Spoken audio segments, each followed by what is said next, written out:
Rehoboth ஊழியங்கள் வழங்கும் வார்த்தையின் நேரம்.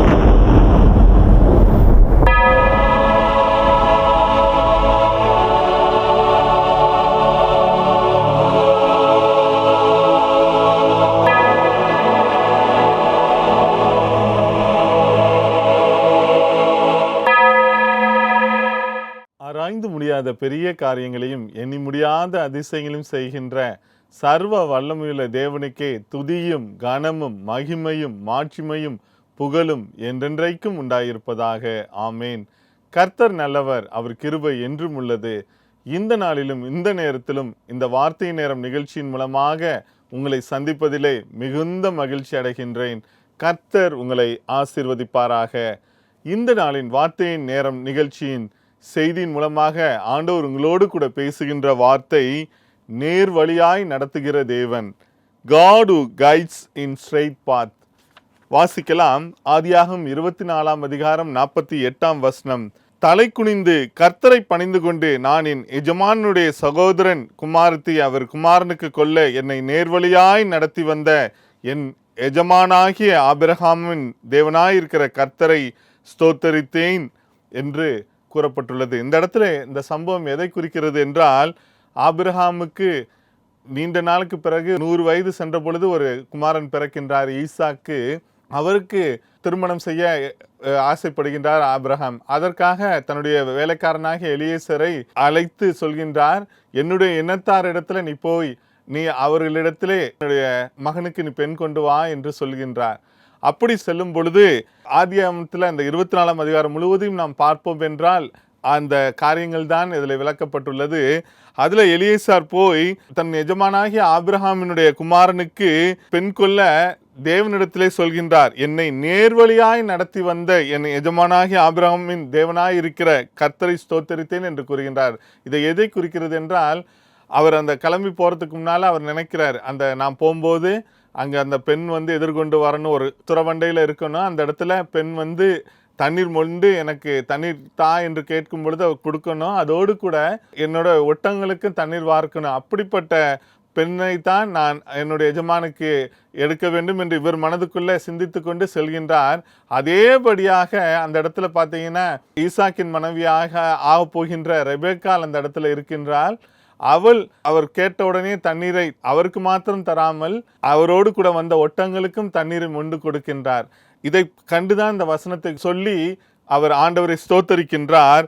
ஆதியாகமம் 24 அதிகாரம் 50 வசனத்திலே பார்க்கும் பொழுது, அப்பொழுது லாபானும் பெத்துவேலும் பிரதியுத்தரமாக, இந்த காரியம் கர்த்தரால் வந்தது, உமக்கு நாங்கள் நலம் புலம் ஒன்றும் சொல்லக்கூடாது என்று கூறப்பட்டுள்ளது.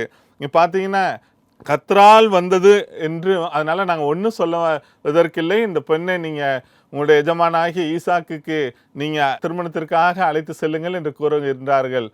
அப்படி தேவன் இந்த சம்பவத்தை இந்த இடத்துல கூறுகின்றார். இதன் மூலமாக ஆண்டவர் உங்களோடு கூட பேசுகின்ற காரியம் என்னவென்றால், நம்முடைய வாழ்க்கையில் தேவன் பல வழிகளில் நம்முடைய வாழ்க்கையில் ஒவ்வொரு தருணங்களிலும் பல காரியங்களை குறித்து நாம் சோர்வடைந்து விடுகின்றோம், தீர்மானம் எடுக்கின்ற சூழ்நிலைகளிலே நாம் தவறி விடுகின்றோம். அந்த இடத்துல நாம் ஜெபிக்கும் பொழுது தேவன் நம்மை நேர்வழியாய் அழைத்து செல்கின்றார். ஒவ்வொரு காரியங்களிலும் ஒவ்வொரு சூழ்நிலைகளிலும் தேவன் நம்மை நேர்வழியாய் அழைத்து செல்கின்றார். அந்த காரியம் கர்த்தரால் நடந்தது என்பதை பின்னால் நாம் சாட்சி பகரும்படியாய் வாய்க்க செய்கின்றார். அதோடு கூட இல்லாமல் அவர் என்ன காரியத்தை தன்னுடைய எஜமானுக்கு செய்ய வேண்டும் என்று நினைத்தாரோ அதை அப்படியே செய்து முடித்தார். நம்முடைய வாழ்க்கையிலும் கூட பார்த்தீங்கன்னா அநேக காரியங்கள் நாம் ஒருவேளை இப்படி தான் செய்யணும்னு நினச்சிக்கிட்டு இருப்போம். ஆனால் அதை எப்படி செய்வது என்று நாம் யோசித்து கொண்டு கலங்கி கொண்டிருக்கலாம். அந்த தருணத்தில் தேவனிடத்தில் நாம் நோக்கி பார்க்கும் பொழுது அவரை நோக்கி பார்த்த முகங்கள் பிரகாசம் அடைந்தன, அவைகள் ஒரு நாளும் வெட்கப்பட்டு போனதில்லை என்று வேதம் சொல்கின்றது.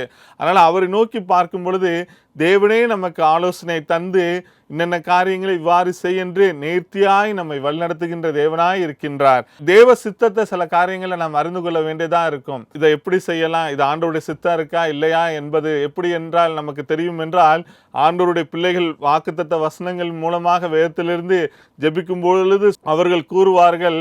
அதோடு கூட பார்த்தீங்கன்னா அநேக தருணங்களை தேவனே அவருடைய வேதத்திலிருந்து நம்மோடு கூட பேசுவார். அந்த வசனங்கள் மூலமாக பேசுவார். வாழ்க்கையில ஒவ்வொரு தருணங்களிலும் நம்ம டிசிஷன்ஸ் எடுக்க வேண்டிய சூழ்நிலைகள் இருக்கும். அப்படிப்பட்ட சூழ்நிலைகள்ல நாம் ஆண்டவரை சார்ந்து நாம் இருக்கும் பொழுது, அவரை நோக்கி பார்த்து நாம் எல்லாவற்றையும் ஸ்தோத்திரத்துடன் கூடிய ஜெபத்தினாலும் வேண்டுதலினாலும் நாம் செய்யும் பொழுது நிச்சயமாகவே நம்முடைய தீர்மானங்கள் தோற்கப்படாது. ஏனென்றால் ஆண்டவருடைய கரம் அதில் இருக்கும், ஆண்டவருடைய ஆலோசனை அதில் இருக்கும். அவர் நம்மை நேர்த்தியாய் நடத்துவார். 3 காரியங்களில் தேவன் நம் வாழ்வில் நேர்வழியாய் நடத்துகின்றவராய் இருக்கின்றார். முதலாவது, பாதையை அகலமாக்குகின்றார். ஏசாயா 35ஆம் அதிகாரம் 8, 9, 10ஆம் வசனம் சொல்கின்றது, அங்கே பெரும் பாதையான வழியும் இருக்கும், அது பரிசுத்த வழி எனப்படும், தீட்டுள்ளவன் அதிலே நடந்து வருவதில்லை, அந்த வழியில் நடக்கிறவர்கள் பேதையராய் இருந்தாலும் திசை கெட்டு போவதில்லை, அங்கே சிங்கம் இருப்பதில்லை, துஷ்ட மிருகம் அங்கே போவதும் இல்லை, அங்கே காணப்படவும் மாட்டாது, மீட்கப்பட்டவர்களே அதில் நடப்பார்கள். கர்த்தரால் மீட்கப்பட்டவர்கள் திரும்பி ஆனந்த களிப்புடன் பாடி சீயோனுக்கு வருவார்கள். நித்திய மகிழ்ச்சி அவர்கள் தலையின் மேல் இருக்கும், சந்தோஷம் மகிழ்ச்சியும் அடைவார்கள், சஞ்சலமும் தவிப்பும் ஓடிப்போகும் என்று கூறப்பட்டுள்ளது. இந்த இடத்துல நாம் பார்க்கும் பொழுது தேவன் நம்மை நடத்தும் வழி பரிசுத்த வழியாய் இருக்கும். அந்த வழியானது எந்த தீங்கு இருக்காது, எந்த விதமான கரடுமுரடுமான காரியங்கள் இருக்காது, எல்லாம் நேர்த்தியும் செம்மையுமாய் இருக்கும். அப்படிப்பட்ட வழியிலே நாம் ஒருவேளை நாம் பேதைகளாக இருக்கலாம், நாம் உலகத்திலே சிற்றின்பங்களிலே நாம் உழன்று போய் இருக்கலாம், ஏதோ ஒரு காரியத்தில் நாம் நம்மை ஆண்டவரிடத்திலிருந்து பிரிந்து நாம் இருந்து கொண்டிருக்கலாம். அப்படி திசை கெட்டு போனவர்களாக இருந்தாலும் தேவன் தம்முடைய பரிசுத்தமான வழியிலே நம்மை நடத்துகின்றவராய் இருக்கின்றார். அதோடு கூட எந்த தீமையும் நம்மை அணுகாது. ஏனென்றால் நாம் பரிசுத்த வழியிலே நாம் செல்லும் பொழுது, ஆண்டவருடைய பிள்ளைகளாய் நாம் மீட்கப்பட்டு அவருடைய பாதையில் செல்லும் பொழுது தேவன் நம்மை மீட்டெடுக்கின்றார், அவருடைய பிள்ளைகளாய் நம்மை மாற்றி நம்மை வழிநடத்துகின்றார். கர்த்தரால் நாம் மீட்கப்படும் பொழுது நம்முடைய வழியிலே அவர் நம்மை எல்லா காரியங்களிலும் நேர் வழியில் நடத்துகின்றார். அதிலே பார்த்தோம் என்றால் நித்திய மகிழ்ச்சி அந்த காரியங்களிலே இருக்கும். நாம் என்னென்ன காரியங்களை செயல்படுகின்றோமோ எல்லாவற்றிலும் நித்திய மகிழ்ச்சி இருக்கும், சந்தோஷம் மகிழ்ச்சியும் இருக்கும், சஞ்சலம் தவிப்பும் இல்லாமல் போய்விடும். ஏனென்றால் கர்த்தர் நம்மை நேர்த்தியான பாதையிலே, விரிவான விசாலமான பாதையிலே நம்மை நடத்துகின்றார். God makes a favorable way என்று கூறப்பட்டுள்ளது. தேவன் நமக்கு சாதகமான வழியிலே, நம்மை விரிவான வழியிலே, விசாலமான வழியிலே நடத்துகின்றவராய் இருக்கின்றார்.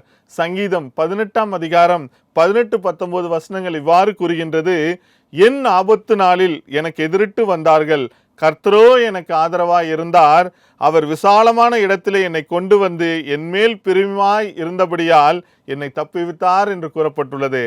நமக்கு ஒருவேளை இந்த நேரத்தில் இந்த வார்த்தை நேரம் நிகழ்ச்சியை கேட்டுக்கொண்டிருக்கும் பொழுதே ஏதோ ஒரு ஆபத்தான ஒரு சூழ்நிலையில் நீங்கள் இருந்து கொண்டு இருக்கலாம். உங்கள் வாழ்க்கையில் ஏதோ ஒரு மிகவும் நெருக்கமான சூழ்நிலை, ஒருவேளை பொருளாதார கஷ்டமாக இருக்கலாம், பண கஷ்டமாக இருக்கலாம், இல்லை என்றால் குடும்பத்தில் கஷ்டம் இருக்கலாம், எதிர்பாராத பிரச்சனைகள் குடும்பத்தில் வந்து அதை நிமித்தம் நீங்கள் சோர்ந்து போய் இருக்கலாம். ஏன் நான் நினைத்தபடி என்னுடைய குடும்பத்தில் என்னுடைய காரியங்கள் எல்லாம் நடக்க மாட்டேன் என்கிறதே, இல்லை என்றால் என்னுடைய வேலை ஸ்தலங்களில் நான் இவ்வாறு இருக்க வேண்டும் என்று நினைக்கிறேன், ஆனால் சூழ்நிலைகள் அவ்வாறு இருக்க என்னை விடமாட்டேன்கிறதே என்று நாம் கலங்கி கொண்டிருக்கலாம். இந்த நாளிலும் கூட அப்படிப்பட்ட ஆபத்தான சூழ்நிலைகளில் பிஸ்னஸில் ஒரு பெரிய ஃபெயிலியரை நாம் சந்தித்து கொண்டிருக்கலாம், மருத்துவமனையில் ஒருவேளை பெரிய வியாதினால கஷ்டப்பட்டு கொண்டிருக்கலாம். இந்த ஆபத்தான சூழ்நிலையிலே கர்த்தர் நமக்கு ஆதரவாய் இருக்கின்றார். அவர் நம்மை விசாலமான இடத்திலே நம்மை கொண்டு வந்து நம் மேல் பிரியமாய் இருந்தபடியால் நம்மை அந்த சூழ்நிலையிலிருந்து நம்மை தப்புவிக்கின்றார்.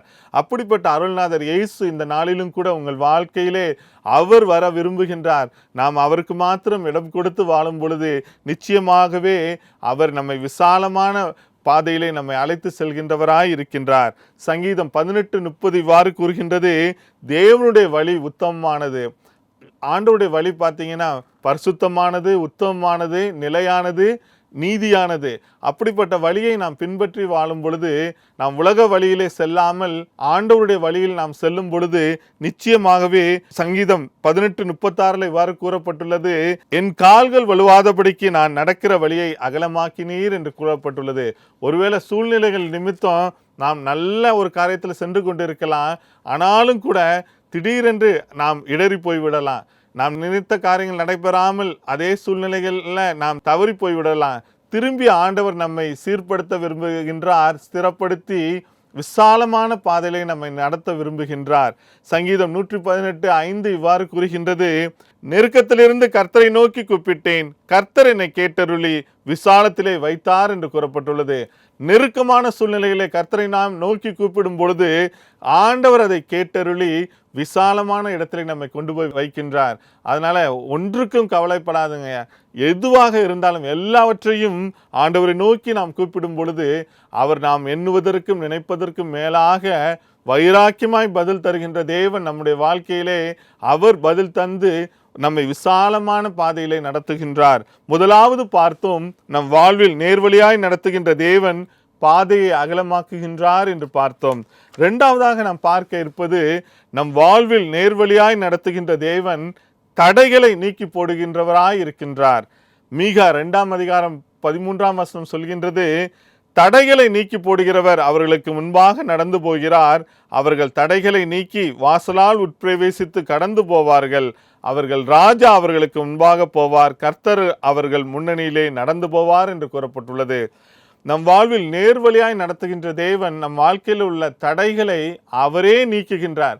மனுஷனிடத்துல போய் நம்முடைய பிரச்சனைகளை சொன்னோம்னா ஓரளவுக்கு கேட்பாங்க, ஓரளவு ஆலோசனை சொல்லுவாங்க. ஒருவேளை சூழ்நிலைகள் அவர்களே நம்மை பற்றி இழிவாக மற்றவரிடத்தில் பேசுகின்ற சூழ்நிலைகள் வரும். ஆனாலும் கூட நம்முடைய காரியங்களை, நம்முடைய பிரச்சனைகளை ஆண்டவரிடத்தில் நாம் கூறும் பொழுது ஆண்டவர் நிச்சயமாகவே நம்முடைய வாழ்க்கையில் என்ன தடைகள் இருந்தாலும் எல்லா தடைகளையும் நீக்கி அவரே நமக்கு முன்பாக அந்த காரியங்களிலே முன் சென்று அவர் தடைகளை நீக்கி ராஜாவாக அவர் முன்பாக சென்று அவர் முன்னணியில் நடந்து போகின்றார். நம்முடைய பிரச்சனைகளுக்கு முன்பாக உலக பிரகாரமான காரியங்கள், உலக பிரகாரமான மனிதர்களை நோக்கி நாம் முன்னாக அழைத்து செல்லாமல் ஆண்டவரை முன்பாக வைத்து நாம் செல்லும் பொழுது நிச்சயமாகவே எல்லா பிரச்சனைகளிலும் அவர் அந்த சூழ்நிலைகளுக்கு ஏற்ப நம்மை நடத்தி நம்மை எல்லாவற்றிலும் கடந்து போக செய்கின்றவராய் இருக்கின்றார். நம் வாழ்க்கையில் பார்த்தீங்கன்னா ஒரு 7 விதமான தடைகளை நாம் சந்திக்கின்றோம் நம்முடைய வாழ்க்கையில். அதில் பார்த்தா முதலாவது கேரியர் பேரியர்ஸ், வேலைகளில் உள்ள தடைகள். பார்த்தீங்கன்னா அநேகருக்கு வேலை ஸ்தலங்களில் தடைகள் இருக்கும். அந்த தடைகள் மூலமாக அதை எப்படி மேற்கொள்றதுன்னு தெரியாமல் ரொம்ப கஷ்டப்பட்டு கொண்டு இருப்பார்கள்.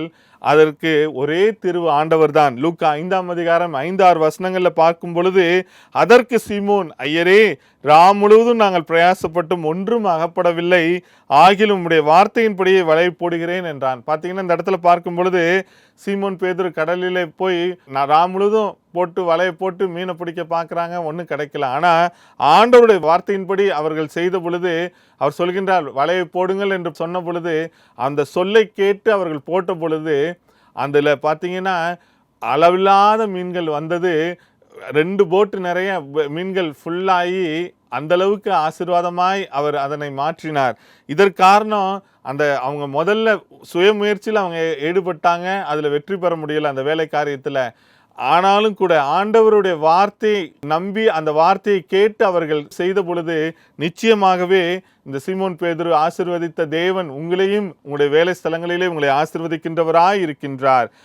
2வது பார்த்தீர்கள் என்றால் உறவுகளில் தடைகள், ரிலேஷன்ஷிப் பேரியர்ஸ் என்று சொல்வார்கள். பார்த்தீங்கன்னா யோவான் 4:18 பார்க்கும் பொழுது சமாரிய பெண்ணு, அந்த யோவான் 4:18-19 எப்படியெனில் அந்த 5 புருஷர் உனக்கு இருந்தார்கள், இப்பொழுது உனக்கு இருக்கிறவன் உனக்கு புருஷன் அல்ல, இதை உள்ளபடி சொன்னாய் என்றார். யோவான் 4:19 அப்பொழுது அந்த ஸ்திரீ அவரை நோக்கி, ஆண்டவரே, நீர் தீர்க்கதரிசி என்று காண்கிறேன் என்றாள்.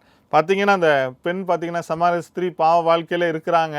ஆண்டவர் இடத்துல வரும்பொழுது ஆண்டவர் இவ்வாறு சொல்கின்றார், 5 புருஷர்கள் உனக்கு இருக்கிறார்கள் என்று சொன்ன உடனே அந்த ஸ்திரீ தன்னுடைய பாவத்தை உணர்ந்து, ஆண்டவரே நீர் தீர்க்கதரிசி என்று கூறுகின்றார். பார்த்தீங்கன்னா உறவுகளில் பிரச்சனை, இதை தீர்ப்பது இயேசு கிறிஸ்து ஒருவரால் தான் முடியும். 3வது பொருளாதார தடைகள் வருகின்றது. பார்த்தீங்கன்னா ஃபினான்ஷியல் பேரியர்ஸ், ஒவ்வொரு குடும்பத்திலும் சரி, ஒவ்வொருவருடைய வாழ்க்கையிலும் சரி, தனிப்பட்ட வாழ்க்கையிலும் குடும்ப வாழ்க்கையிலும் பிஸ்னஸ்லையும் சரி, நாம் செய்கின்ற எல்லா காரியங்களும் நம்ம பணத்தை வைத்து தான் செய்கின்றோம்.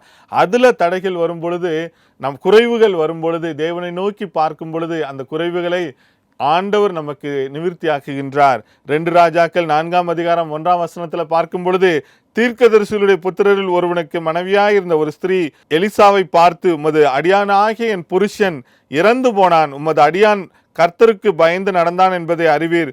கடன் கொடுத்தவன் இப்பொழுது என் 2 குமாரரையும் தனக்கு அடிமைகளாக்கி கொள்ள வந்தான் என்று கூறுகின்றாள். இந்த இடத்துல பார்க்கும்பொழுது அந்த ஏழை விதவை பார்த்தீங்கன்னா அவங்க வீட்டுக்காரர் ஒரு தீர்க்கதரிசியாக இருக்காரு, கடனோடு சென்று விடுகின்றார். ஆனால் அது நிமித்தம் அந்த கடன்காரர்கள் வந்து தன்னுடைய 2 பிள்ளைகளையும் அழைத்து செல்கிறேன் என்று சொல்கின்ற சூழ்நிலையில் எலிசா அந்த இடத்துல போகின்றார். அங்கே அவங்க வீட்டில் போய் தங்குறாரு. என்ன இருக்குன்னு கேட்குறாரு. ஒரு ஜாடி தான் இருக்குன்னு சொல்கிறாங்க. பக்கத்துலேருந்து போய் ஜாடிகளை வாங்கிட்டு வான்னு சொல்லி அதில் இருக்கின்ற எண்ணெயை ஆசீர்வதிக்கின்றார். அது பெருகுகின்றது.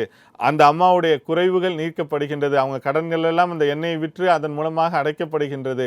இவ்வாறு நம்முடைய வாழ்க்கையிலும் கூட எந்த ஃபினான்ஷியல் பேரியர்ஸ், எந்த பொருளாதார கஷ்டங்கள் இருந்தாலும் தடைகள் இருந்தாலும் தேவன் ஒருவர், அவரே நம்முடைய வாழ்க்கையில மாற்றுகின்றவராய் இருக்கின்றார். ஸ்பிரிச்சுவல் பேரியர்ஸ், ஆவிக்குரிய தடைகள் பார்த்தீங்கன்னா சங்கீதம் 13:1 இவ்வாறு கூறப்பட்டுள்ளது. கர்த்தாவே, எதுவரைக்கும் என்னை மறந்திருப்பீர், எதுவரைக்கும் உடைய முகத்தை எனக்கு மறைப்பீர் என்று கூறப்பட்டுள்ளது. தேவன் தம்முடைய முகத்தை மறைக்கின்றார். ஏனென்றால் நம்முடைய பாவ வாழ்க்கையில நாம் இருக்கும் பொழுது தேவனுடைய முகம் நம்மால் காண முடியாது. ஆனால் நம்ம பாவத்தை விட்டு ஆண்டவரோடு கூட ஐக்கியத்தில் இருக்கும் பொழுது நிச்சயமாகவே ஆண்டவருக்கும் நமக்குள்ள உறவு மிகவும் அதிகமாக இருக்கும் பொழுது ஆண்டவர் ஆவிக்குரிய பிரகாரமாக நம்மை ஆசீர்வதிக்கின்றார். அடுத்து பார்க்கும் பொழுது செல்ஃப் இமேஜ் பேரியர்ஸ், சுய பரிதாப தடைகள். சிலர் பார்த்தீங்கன்னா தங்களுக்கு தாங்களே ஒரு சுய பரிதாபத்தை சொல்லிக்கிட்டே இருப்பாங்க. யாத்திராகமம் 4:10 பார்க்கும் பொழுது, அப்பொழுது மோசே கர்த்தரை நோக்கி, ஆண்டவரே, இதற்கு முன்னாவது தேவரீர் உமது அடியானோடு பேசினதற்கு பின்னாவது நான் வாக்கு வல்லவன் அல்ல, நான் திக்குவாயும் மந்தனாவும் உள்ளவன் என்றான். பார்த்தீங்கன்னா மோசேவை தேவன் அழைக்கின்றார். போய் பார்வோனிடத்தில் பேசுன்னு சொல்லும் பொழுது ஆண்டவரிடத்தில் சொல்கின்றார், நானோ திக்குவாயும் மந்தனாவும் உள்ளவன், என்ன போய் பேச சொல்றீங்களேன்னு சொல்லி. ஆனால் ஆண்டவர் சொல்கின்றார், உன்னோடு கூட இருந்து நான் பேசுவேன்னு சொல்லி பார்வோனிடத்தில் பேச செய்து அந்த எகிப்திலிருந்து இஸ்ரவேல் ஜனங்களை விடுவிக்கின்றவராக இருக்கின்றார். அதனால நம்முடைய வாழ்க்கையில ஒருவேளை என்ன குறைவுகள் சரீர பிரகாரமாக இருக்கலாம், நம்முடைய சரீரங்கள்ல இல்லை என்றால் நம்ம செய்கின்ற காரியங்களில் அதன் நிமித்தம் நம்ம டிப்ரெஷன்ல போய் கடந்து செல்லலாம். ஆனாலும் கூட ஆண்டவர் நமக்குள்ளாக வாசம் செய்யும் பொழுது, அவருடைய பிரசனம் நம்மை ஆட்கொள்ளும் பொழுது இந்த சுய பரிதாபமான காரியங்களிலிருந்து நாம் விடுதலை பெறுகின்றோம். ஃபியர் அண்ட் ஆன்சியேட்டிவ் பேரியர்ஸ் என்று கூறுவார்கள். பயமும் திகிலும் நிறைந்த தடைகள். பார்த்தீங்கன்னா எப்போ பார்த்தாலும் பயம் திகிலும் நமக்குள்ளாக இருந்து கொண்டே இருக்கும். இந்த காரியத்தை எப்படி செய்கிறது, இந்த சம்பவத்தின் மூலமாக நாம் எவ்வாறு அதனை மேற்கொண்டு வர வேண்டும் என்று பலவிதமான யோசனைகளை நாம் தத்தளித்து கொண்டு இருக்கலாம். நாம் செய்ய போகின்ற காரியங்களுக்கு குறித்து பயத்தினாலும் திகிலினாலும் நாம் இருந்து கொண்டு இருக்கலாம். இதிலிருந்து தேவன் விடுதலை தருகின்றார். அவர் பார்த்தீங்கன்னா இந்த இடத்துல யோசுவா இஸ்ரவேல் ஜனங்களை வழிநடத்தி கானான் தேசத்துக்கு போவதற்கு முன்பாக ஒரு 10 பேரை ஒரு ஸ்பைகளாக அனுப்புகின்றார். உளவுக்காரர்களாக அனுப்பி அங்கே எப்படி இருக்குன்னு போய் பார்த்துட்டு வாங்க. அவங்க போய் பயத்தோடு திகிலோடு வந்து வேற இடத்தில் சொல்கிறாங்க, அங்கே ராட்சசர்கள் இருக்கிறாங்க, இப்படி இருக்கு அப்படி இருக்குன்னு. ஆனாலும் கூட ஆண்டவர் அவர்கள் முன்குறித்த அந்த தேசத்திலே அவர்களை யோசுவா அழைத்து செல்கின்றார். இந்த பயங்களையும் கலக்கங்களையும் நீக்கி அந்த ஜனங்களை ஒரு ஆசீர்வாதமான நாட்டிற்குள்ளாக அழைத்து செல்கின்றார். நம்முடைய வாழ்க்கையிலும் கூட எவ்விதமான பயங்கள் கலக்கங்கள் இருந்தாலும் தேவன் அதனை நீக்கி போடுகின்றவராய் இருக்கின்றார். எமோஷனல் பேரியர்ஸ் நம்முடைய வாழ்க்கையில் இருக்கும். பார்த்தீங்கன்னா உணவுபூர்வமான தடைகள். 1 ராஜாக்கள் 19 8 முதல் 10 பார்க்கும் பொழுது எலியா பார்த்தீங்கன்னா நல்ல வைராக்கியமாக ஊழியம் செஞ்சிட்டு இருக்கா. திடீர்னு பார்த்தா சோர்ந்து போய் கலங்கி போயிடுறாரு. சில காரணங்கள்னால அது நிமித்தம் அவர் சோர்ந்து போய் ஒரு இடத்துல இருக்கும் பொழுது ஆண்டவர் அவரோடு கூட அவரை உற்சாகப்படுத்தி காகத்தின் மூலமாக உணவை தருகின்றார். அதோடு கூட நீ எழும்பி பயணப்பட்டு போ, நீ செல்ல வேண்டிய தூரம் வெகு தூரம் என்று அவரை உற்சாகப்படுத்தி செல்கின்றார். அதன் மூலமாக ஆண்டவர் அவரை நடத்துகின்றார். அப்படிப்பட்ட தேவன் இந்த நாளிலும் கூட நம்மோடும் கூட இருக்கின்றார். எந்த விதமான தடைகள் நம்முடைய வாழ்க்கையில் இருந்தாலும் எல்லாவற்றையும் ஆண்டவர் அவர் நமக்குள்ளாக வாசம் செய்து அவரை நோக்கி பார்க்கும் பொழுது அவர் நமக்கு விடுதலை தருகின்றவராய் இருக்கின்றார். 2வதாக நாம் பார்த்தோம், வாழ்வில் நேர்வழியாய் நடத்துகின்ற தேவன் தடைகளை நீக்கி போடுகின்றார் என்று பார்த்தோம். 3வதாக நாம் பார்க்க இருப்பது, நம் வாழ்வில் நேர்வழியாய் நடத்துகின்ற தேவன் கர்த்தருடைய தூதனை முன்பாக அனுப்புகிறார் என்று பார்க்கின்றோம். ஆதியாகமம் 24:40 அவர், நான் வழிபடும் கர்த்தர் உன்னோடே தம்முடைய தூதனை அனுப்பி உன் பிரயாணத்தை வாய்க்க பண்ணுவார், என் இனத்தாரிடத்திலும் என் தகப்பன் வீட்டிலும் நீ என் குமாரனுக்கு பெண் கொள்வாய் என்று கூறப்பட்டுள்ளது. இந்த இடத்துல நாம் முன்பு தியானித்தது போல பார்த்தீங்கன்னா ஈசாக்குக்கு பெண் கொள்ளும் சம்பவத்தில் அந்த எலியேசர் போய் பார்க்கின்றார். அந்த இடத்துல கர்த்தரே பிரயாணத்தை வாய்க்க பண்ணுகின்றார். ஆபிரகாம் சொல்கின்றார், உனக்கு முன்பாக தேவதூதர்கள் வருவார்கள், அவர்கள் உனக்கு வழியை காண்பிப்பார்கள் என்று கூறப்பட்டுள்ளது. நான் வழிபடும் தேவன் இவ்வாறு செய்வார் என்று கூறப்பட்டுள்ளது. அவ்வாறே தேவதூதர்கள் அவரை அழைத்து சென்று அந்த திருமண காரியத்தை வாய்க்க செய்தார்கள். சங்கீதம் 91 அதிகாரம் 11-12 வசனங்களை பார்க்கும் பொழுது, உன் வழிகளெல்லாம் உன்னை காக்கும்படி உனக்காக தம்முடைய தூதர்களுக்கு கட்டளையிடுவார், உன் பாதம் கல்லிராதபடிக்கு அவர்கள் உன்னை தங்கள் கைகளில் ஏந்தி கொண்டு போவார்கள் என்று கூறப்பட்டுள்ளது.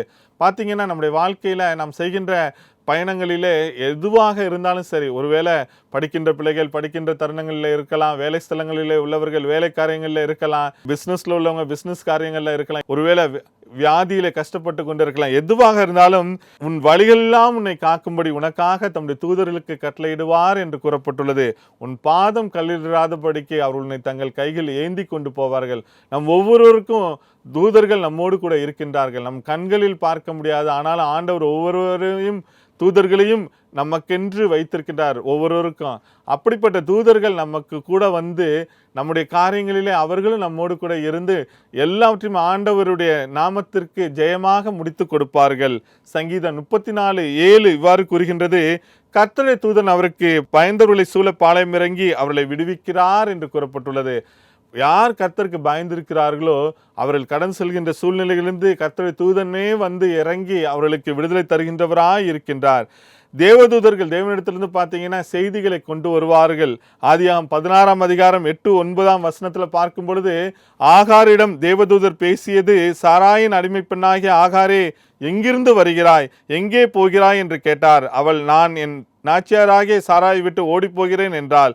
பின்னும் கர்த்தருடைய தூதனானவர், நீ உன் நாச்சியார் தந்தைக்கு திரும்பி போய் அவள் கையின் கீழ் அடங்கியிரு என்று கூறுகின்றார். பார்த்தீங்கன்னா, தேவதூதர் வந்து டைரக்ட் பண்றார் இந்த இடத்துல. ஆபிரகாம் வந்து ஆகார்ன்ற மனைவியை முதல்ல குழந்தைக்காக சாரால் போய் அவரோட சேர்ந்து இருக்கும்படியாக செய்கின்றாள். அதன் நிமித்தம் குழந்தை பெறுகின்றது. இதனால அவங்களுக்குள்ள சாராளுக்கும் ஆகாருக்கும் மனவேற்றுமையாகி ஆகார் அனுப்பி விடுகின்றார்கள். அப்படி வனாந்தரத்தில் இருக்கும் பொழுது ஆகார் இடத்துல தேவதூதர் பேசி, நீ போய் உன்னுடைய எஜமானன் வீட்டில் அடங்கியிரு என்று கூறுகின்றார். தேவதூதர்கள் வழிநடத்துகின்றார்கள். அவர்கள் முன்பாக இருந்து அந்த ஆகாருக்கு வழிநடத்தின தேவதூதர்கள் இன்று நம்மோடும் கூட இருக்கின்றார்கள். நம்முடைய சூழ்நிலைகள், ஒருவேளை வனாந்தரமான சூழ்நிலைகள்ல நாம் இருந்து கொண்டு இருக்கலாம், தேவதூதர்கள் நம்மை அந்த வனாந்தரமான சூழ்நிலைகளிலிருந்து விடுதலையாய் நம்மை வழிநடத்தி நம்மை செல்ல வேண்டிய இடத்திற்கு அழைத்து செல்கின்றவர்களாய் இருக்கின்றார்கள். லூக்கா 1 அதிகாரம் 26, 27, 28 வசனங்கள்ல பார்க்கும் பொழுது, மரியாளோடு கூட தேவதூதர்கள் பேசினார்கள். 1:26 6ஆம் மாதத்திலே காபிரியேல் என்னும் தூதன் கலிலேயாவில் உள்ள நாசரேத் என்னும் ஊரிலே தாவீதின் வம்சத்தானாகிய யோசேப் என்கிற நாமமுள்ள புருஷனுக்கு நியமிக்கப்பட்டிருந்த ஒரு கன்னிகையின் இடத்திற்கு தேவனாலே அனுப்பப்பட்டான். அந்த கன்னிகையின் பேர் மரியாள். அவள் இருந்த வீட்டில் தேவதூதன் பிரவேசித்து, கிருபை பெற்றவளே வாழ்க, கர்த்தர் உன்னுடனே இருக்கிறார், ஸ்திரீகளுக்குள்ளே நீ ஆசீர்வதிக்கப்பட்டவள் என்றான். பிரியமானவர்களே, இந்த இடத்துல பார்க்கும் பொழுது ஆண்டவர் இயேசு பிறப்பு குறித்து இந்த இடத்துல கூறப்பட்டுள்ளது. தேவதூதர் வந்து அவருடைய தாயின் இடத்திலே சொல்கின்றார்கள், கிருபை பெற்றவளே நீ வாழ்க, உன்னிடத்திலே தேவகுமாரன் பிறப்பார் என்று கூறுகின்றார்கள். அப்படி தேவதூதர்கள் ஒவ்வொரு காரியத்திலும் அவங்களே வந்து அவருடைய பிள்ளைகளிடத்தில் பேசி காரியங்களை வாய்க்க செய்கின்றார்கள். இன்றும் கூட அதே தேவதூதர்கள், ஆண்டவர் இயேசுதான் அந்த தேவதூதர்களை அனுப்புகின்றார். அவர் உங்களோடு கூட வந்து உங்களோடு கூட பேசுவார்கள், உங்களுக்கு உறுதுணையாக இருப்பார்கள். உங்கள் வாழ்வின் காரியங்களிலே அவர்கள் உங்களுக்கு ஆண்டவரோ நிமித்தம் அவர் சொல்கின்ற கட்டளைகளை கேட்டு உங்கள் வாழ்க்கையிலே அவர்கள் உங்களுக்கு உதவி செய்வார்கள். ஊழியத்தில் பார்த்தீங்கன்னா அநேக தேவ ஊழியங்களை செய்கிறாங்க. அவர்களுக்கு தேவதூதர்களை கொண்டு வழிநடத்துகின்றார். எபிரேயர் 1 அதிகாரம் 7 வசனம் சொல்கின்றது, தேவதூதர்களை குறித்தோ தம்முடைய தூதர்களை காற்றுகளாகவும் தம்முடைய ஊழியக்காரரை அக்னி ஜுவாலைகளாகவும் செய்கிறார் என்று சொல்லியிருக்கின்றது. அதனால தேவதூதர்கள் பார்த்தீங்கன்னா தம்முடைய ஊழியக்காரர்களை அக்னி ஜுவாலைகளாக வைக்கின்றார். அவர்களை எல்லா இடங்களிலும் வல்லமையாய் பிரயாணம் பண்ண செய்து அவர் ஊழியத்தை நிறைவேற்றும்படியாக கிருபை தருகின்றார். ஒவ்வொரு காரியங்களிலும் இவ்வாறு நமக்கு உதவி செய்கின்றதற்கு தேவன் நமக்கென்று ஒரு தேவதூதரை வைத்திருக்கின்றார். நாம் அவரை நோக்கி பார்த்து வாழும் பொழுது நிச்சயமாகவே நம்முடைய வாழ்க்கையில எல்லா சூழ்நிலைகளிலும் அவர்கள் நமக்கு உதவி செய்வார்கள். அந்த பரிசுத்த ஆவியான நம்மிடத்திலே நாம் வாசம் செய்யும் பொழுது, இயேசு கிறிஸ்துவே அந்த பரிசுத்த ஆவியானவராய் நமக்குள் வாசம் செய்யும் பொழுது அவர் நமக்கு பாதுகாப்பாய் தேவதூதர்களை தந்து காத்து நடத்துகின்றார். கர்த்தர் இதன் மூலமாக உங்களை பலப்படுத்தி சீர்படுத்தி சிறப்படுத்தி நடத்துவார். 3 காரியங்கள் தேவன் நம் வாழ்வில் நேர்வழியாய் நடத்துகின்றார் என்று பார்த்தோம். பாதையை அகலமாக்குகின்றார், தடைகளை நீக்கி போடுகின்றார், கர்த்தருடைய தூதனை முன்பாக அனுப்புகின்றார் என்று பார்த்தோம். இறுதியாக நீதிமொழிகள் 3ஆம் அதிகாரத்தில் 5-6 வசனங்களிலே சொல்லப்பட்டுள்ளது, உன் சுய புத்தியின் மேல் சாயாமல் உன் முழு இருதயத்தோடும் கர்த்தரில் நம்பிக்கையாய் இருந்து உன் வழிகளெல்லாம் அவரை நினைத்துக்கொள், அப்பொழுது அவர் உன் பாதைகளை செவ்வைப்படுத்துவார் என்று கூறப்பட்டுள்ளது. அதனால நம்முடைய சொந்த புத்தியில நாம் சாராமல் ஆண்டவரை மாத்திரம் நாம் சார்ந்து நம்பிக்கையோடு கூட நாம் நம்முடைய வாழ்க்கையின் காரியங்களை செயல்படுத்தும் பொழுது நம்முடைய வழிகளெல்லாம் ஆண்டோடைய வசனங்களையும் அவரை குறித்து தியானங்களையும் நாம் மேற்கொண்டு நம்முடைய வாழ்க்கையின் காரியங்களை தொடரும் பொழுது அவர் நம்முடைய பாதைகளை செவ்வைப்படுத்துகின்றவராய் இருக்கின்றார். நம்மை நேர்த்தியான நேர்வழியிலே அழைத்து செல்கின்றவராய் இருக்கின்றார். சங்கீதம் 121:8 கூறுகின்றது, கர்த்தர் உன் போக்கின் வரத்தையும் இது முதற்கொண்டு என்றென்றைக்கும் காப்பார் என்று கூறப்பட்டுள்ளது. அதனால எல்லா சூழ்நிலைகளும் தேவன் நம்மை நேர்த்தியாய் நடத்தி இதுவரை நடத்தின எபினேசராய் இருந்த தேவன் இனிமேலும் தொடர்ந்து நம்மை வழிநடத்தி ஆசீர்வதித்து காப்பாராக. ஆமேன்.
ஜெபம் செய்வோம். அன்புள்ள இயேசு சுவாமி, அப்பா பிதாவே, இந்த வார்த்தை நேரம் நிகழ்ச்சியின் மூலமாக 3 காரியங்கள் தேவன் நம் வாழ்வில் நேர்வழியாய் நடத்துகின்றார் என்று உம்முடைய பிள்ளைகளோடு நீர் பேசினதற்காய் நன்றி. பாதையை அகலமாக்குகின்றார், தடைகளை நீக்கி போடுகின்றார், கர்த்தருடைய தூதனை முன்பாக அனுப்புகின்றார் என்று நீர் எங்களோடு கூட நீர் பேசி எங்கள் வாழ்க்கையிலே நீர் எங்களை பலப்படுத்தினதற்காய் நன்றி சுவாமி. சிறு பிள்ளைகளுக்காய் விசேஷமாய் ஜெபிக்கிறேன். உம்முடைய கிருபையினால் நன்மையினால் முடிசூட்டி அவர்களை ஞானத்தில் அறிவிலும் தேவபக்தியிலும் மனுஷ தயவிலும் வளர்த்து தாங்க சுவாமி. பள்ளியிலே படிக்கின்ற பிள்ளைகளுக்காகவும் கல்லூரியிலே படிக்கின்ற பிள்ளைகளுக்காகவும் விசேஷமாய் ஜெபிக்கிறேன். உம்முடைய ஞானத்தின் ஆவியினால் நிரப்பி இப்பொழுதும் தேர்வை எதிர்நோக்கி இருக்கின்ற பிள்ளைகளுக்கு, 10ஆம் வகுப்பு 12ஆம் வகுப்பிலே தேர்வை எதிர்நோக்கி இருக்கின்ற பிள்ளைகளுக்கு உம்முடைய விசேஷத்த ஞானத்தின் ஆவியை தந்து காத்துக்கொள்ள வேண்டும் என்று ஜெபிக்கிறேன் அப்பா. இப்பொழுதும் வேலைக்காய் காத்திருக்கின்ற பிள்ளைகளுக்கு வேலைக்கு ஆன வழிவாசல்களை திறந்தருள வேண்டும் என்று ஜெபிக்கிறேன் ஐயா. தேவதூதர்கள் உதவி செய்து நேர்வழியாய் அவர்களுக்கு நல்ல வேலை வாய்ப்புகளை நீ தர வேண்டும் என்று ஜெபிக்கிறேன் அப்பா. அதோடு கூட சுவாமி விசேஷமாய் வேலை ஸ்தலங்களில் ப்ரொமோஷனுக்காய் காத்திருக்கின்றவர்களுக்கு உம்முடைய கிருபையினாலே அவர்களுக்கு ப்ரொமோஷனை தந்து காத்து வழிநடத்துங்கப்பா. இப்பொழுதும் கூட வியாதியினால் கஷ்டப்பட்டு கொண்டிருக்கின்றவர்களுக்காய் வருகிறேன் ஆண்டவரே. ஒருவேளை கேன்சர் வியாதியாக இருக்கலாம், இருதய நோயாக இருக்கலாம், கிட்னி சம்பந்தப்பட்ட நோய்களாக இருக்கலாம், பிரெயின் டியூமரோ பிரெயின் சம்பந்தப்பட்ட நோய்களோ, இல்லை என்றால் டயபிட்டிஸோ ஆர்த்தரைட்டிஸோ எலும்பு வலியினால் கஷ்டப்பட்டு கொண்டிருக்கலாம். எதுவாக இருந்தாலும் இப்பொழுதும் கூட நான் அவர்களுக்கு சௌக்கியம் ஆரோக்கியம் வரப்பண்ணி அவர்களை குணமாக்கி அவர்களுக்கு பரிபூர்ண சமாதானத்தையும் சத்தியத்தையும் வெளிப்படுத்துவேன் சொன்ன அந்த வாக்குத்தத்தின்படி இப்பொழுதே நீர் அவர்களுக்கு பூரண சுகத்தை தர வேண்டும் என்று ஜெபிக்கிறேன் ஆண்டவரே. இப்பொழுதும் கூட உம்முடைய உயிர்த்தெழுந்த வல்லமை ரோமர் 8:11 படி அன்றியும் இயேசுவை மரித்தோரிலிருந்து எழுப்பினருடைய ஆவி உங்களில் வாசமாய் இருந்தால் கிறிஸ்துவை மரித்தோரிலிருந்து எழுப்பினவர் உங்களில் வாசமாய் இருக்கிற தம்முடைய ஆவியினாலே சாவுக்கு ஏதுவான உங்கள் சரீரங்களை உயிர்ப்பிப்பான்ற அந்த உயிர்த்தெழுந்த வல்லமை இப்பொழுதும் கூட அவருடைய சரீரத்திலே கடந்து வந்து எல்லா வியாதியிலிருந்து விடுதலை தருவதற்காய் நன்றி ஆண்டவரே. குடும்பத்திலே சமாதானம் இல்லாமல் இருக்கின்றவர்களுக்கு நல்ல சமாதானத்தை தாங்க சாமி. குடும்பத்தில் உள்ள நபர்களுக்குள்ளாக ஒரு நல்ல ஐக்கியத்தை தந்து தேவரீர் நீர் அவர்கள் குடும்ப வாழ்க்கையை ஆசீர்வதித்தள்ள வேண்டும் என்று ஜெபிக்கிறேன் அப்பா. இப்பொழுதும் குழந்தை இல்லாமல் பல ஆண்டுகளாக இருக்கின்றவர்களுக்கு நீர் இப்பொழுதே உடைய பரலோக நிறைவேற்றினால் குழந்தை பாக்கியத்தை தந்து காத்துக்கொள்ள வேண்டும் என்று ஜெபிக்கிறோம். இப்பொழுதும் கூட இந்த வார்த்தை நேரம் நிகழ்ச்சியின் மூலமாக என்னென்ன காரியங்களுக்காய் நோக்கி பார்க்கின்றார்களோ எல்லாருக்கும் நீர் நேர்த்தியாய் நேர்வழியாய் இவர்களுக்கு உதவி செய்து அவர்களுக்கு வேண்டிய எல்லா நன்மையும் பரலோகத்திலிருந்து ஆவிக்குரிய பிரகாரமாகவும் சரீர பிரகாரமாகவும் உலக பிரகாரமாகவும் நீர் தந்து காத்துக்கொள்ள வேண்டும் என்றும் எல்லா அந்தகார வளமையிலே மேற்கொண்டு சகல வாக்கு தத்தங்கள் சுதந்திரமாக்கி ஜெபங்களை கேட்கின்ற அற்புதங்களை செய்கின்ற இயேசுவின் நாமத்தினாலே ஜெபிக்கிறோம் ஜீவனுள்ள நல்ல பிதாவே. ஆமேன் ஆமேன்.